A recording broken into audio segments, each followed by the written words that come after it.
Hello everyone, this is Noor from the one man show और आज हम करने वाले हैं स्टैंडर्ड 5th EVS 1 का first chapter our earth and our solar system का सेकंड पार्ट।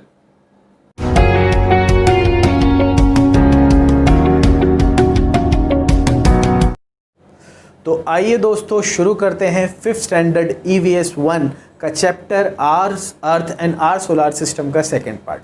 फर्स्ट पार्ट में हमने बहुत कुछ पढ़ लिया है। हमने क्या क्या पढ़ा है? हमने पढ़ा है कि स्टार किसे कहते हैं, हमारे पास कौन सा स्टार है। हमने पढ़ा है प्लैनेट किसे कहते हैं, कौन कौन से प्लैनेट्स हैं, हम कौन से प्लैनेट्स पे रहते हैं। फिर हमने पढ़ा एस्टेरॉइड्स क्या होते हैं, हमने पढ़ा ड्वार्फ प्लैनेट्स क्या होते हैं। उसके लिए अलावा भी हमने बहुत सारी चीज़ें पढ़ी। हमने पढ़ा कि सैटेलाइट क्या होता है। अगर मैं थोड़ा पीछे जाऊँ, अर्थ से, सोलार सिस्टम से भी थोड़ा पीछे, एक प्रिडिक्शन है कि हमारी अर्थ आखिर बनी कैसे। हमारी अर्थ शायद कुछ इस तरह से बनी होगी कि सन में, उस स्टार में ही बहुत बड़ा एक्सप्लोजन कुछ हुआ होगा, जिसके टुकड़े कुछ निकल के यहाँ वहाँ बिखर गए होंगे और कई करोड़ साल घूमने के बाद वो ठंडे हुए होंगे, उनकी गैसेस ख़त्म हुए होंगे या डिज़ोल्व हुए होंगे या ब्रेक डाउन हुए होंगे और उसके बाद वो अलग अलग प्लैनेट्स बन गए, जिनमें से अर्थ पर वाटर फॉर्म हुआ, ऑक्सीजन फॉर्म हुआ और जिस वजह से अर्थ पर ही लिविंग वर्ल्ड बन पाया। क्योंकि हमारे बाकी के जो 7 प्लैनेट्स हैं उन पर लिविंग वर्ल्ड नहीं है, इसलिए अर्थ पर ही बन पाया। तो कुछ ऐसा शायद हुआ होगा। It's just a prediction. जैसे कि मैंने अपने पहले वीडियो में भी कहा था दोस्तों कि science is the study of imagination. तो ये इमेजिनेशन है। मैं ये नहीं कहता कि मेरी बात पे यकीन ही किया जाए या मेरी बात ही सही है। शायद किसी और की बात सही हो सकती है, शायद आपकी बात सही हो सकती है, आपकी भी सोच सही हो सकती है। इट्स डिपेंड कि किसकी इमेजिनेशन सही है, वो तो कोई नहीं जानता। तो बात क्या है, मैं आज आपको ये बता चुका हूँ कि भाई स्टार क्या है, प्लैनेट्स क्या है, लेकिन हाउ दे वर्क हमने ये नहीं देखा। हमने ये नहीं देखा कौन 1 नंबर पे है, कौन 2 नंबर पे, कौन 3 नंबर पे। तो आज हम पढ़ेंगे कि कौन से प्लैनेट कहाँ पर है आफ्टर स्टार, आफ्टर द सन। और जब नेक्स्ट वाला वीडियो डालेंगे तो उसके अंदर हम सारे क्वेश्चन आंसर के नोट्स दे देंगे, ताकि आपको पढ़ाई करने में, याद करने में और समझने में ज़्यादा आसानी हो। तो सबसे पहले हम लोग देखेंगे कि सबसे पहला जो स्टार होता है, देखिए सबसे पहला स्टार होता है सन।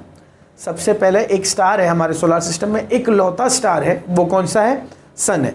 फिर उसके सबसे नज़दीक जो प्लैनेट है, वो भी एक गर्म प्लैनेट है, वो है मर्क्यूरी। वो कौन सा है? मर्क्यूरी। फिर और थोड़ा आप उससे दूर जाओगे तो एक और प्लैनेट है, वो है विनस। मतलब स्टार के बाद में, सन के बाद में दूसरे नंबर पे आता है विनस। पहले नंबर पे मर्क्यूरी, देन विनस, और विनस के बाद में आता है the living world planet, that is earth, the green planet, जो हमारे पास है। हमारे पास पानी है, ऑक्सीजन है और यहाँ पर जिंदगी है। तो अर्थ आता है 3 नंबर पर। उसके आगे आगे आप जैसे जाएंगे, अर्थ के आगे आता है मार्स। मार्स के आगे आता है जुपिटर। जुपिटर के आगे आता है सैटर्न। सैटर्न के आगे यूरेनस और यूरेनस के बाद में आखिर में आता है नेपट्यून। उसके बाद में प्लूटो था, जिसे ड्वार्फ प्लैनेट कहा जाने लगा बाद में। फिर बाद में उसे कंसीडर करने लगे कि भाई वो कोई स्टार है, तो हम उसके बारे में हम नहीं पढ़ेंगे। हालांकि आपके सिलेबस में है, वहाँ पर ड्वार्फ प्लैनेट लिखे हुए हैं, ब्रैकेट में प्लूटो लिखा हुआ है, लेकिन मैं नहीं चाहता मैं आपको कंफ्यूज करूँ फॉर योर फ्यूचर, क्योंकि अब ऐसा कंसिडर किया जा रहा है कि वहाँ पर नहीं है वो।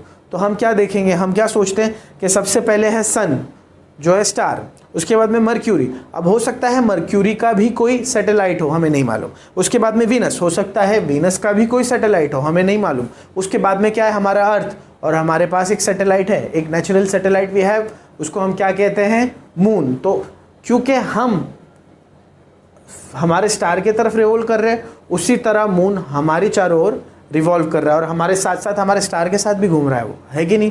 उसके बाद में है क्या है? मार्स। उसके बाद में Jupiter, then Saturn, then Uranus और लास्ट में आता है नेपट्यून। लेकिन इस बीच में एक चीज़ आप भूल रहे हैं। हमने ड्वार्फ प्लैनेट पढ़ा, वो लास्ट में, नेपट्यून के भी आगे।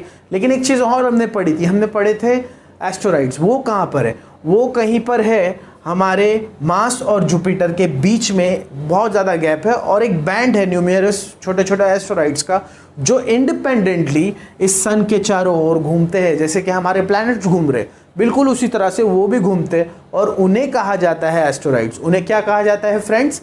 एस्टेरॉइड। तो ये आपको, ये जो तरतीब है, ये जो फ्लो है, ये आपको अच्छी तरह से लर्न करना है। ये आपको ज़िंदगी भर काम आ सकता है। 10th तक तो डेफिनेटली काम आने वाला है। तो प्लीज़, और ये ज्योग्राफी में भी काम आएगा पॉसिबली, अलग अलग जगह बहुत से काम आएगा। तो आपको क्या करना है, इसको अपने दिमाग में छाप लेना है, अच्छे से देखिए। चाहे तो कहीं लिखकर एक चार्ट बना के या एक प्रिंट आउट निकाल के इसका आप कहीं चिपका दीजिए कि आप रोज़ देखें, कि आपको याद हो जाए। 5th स्टैंडर्ड के बच्चों के लिए ये छोटी सी चीज़ें याद करना कोई बड़ी बात नहीं है। मैं जानता हूँ कि मेरे प्यारे प्यारे छोटे छोटे दोस्त सब याद कर लेंगे, और जिसको आज ही याद हो जाए तो प्लीज़ मुझे कमेंट बॉक्स में बताइए। और उसके अलावा this was the end of this video. Next video में जब हम आएंगे तो हम क्या लाने वाले, क्वेश्चन आंसर के नोट्स, जो आपको सिर्फ स्क्रीनशॉट लेना है फटाफट, और मैं थोड़ा सा एक्सप्लेनेशन दूंगा और फिर आपको लिख लीजिएगा ताकि आपको आसानी हो आगे के लिए। सो गाइस, अगर आपको हमारी वीडियो अच्छी लग रही, please do like, share, subscribe and press the bell icon. This is Noor from the one man show, signing of.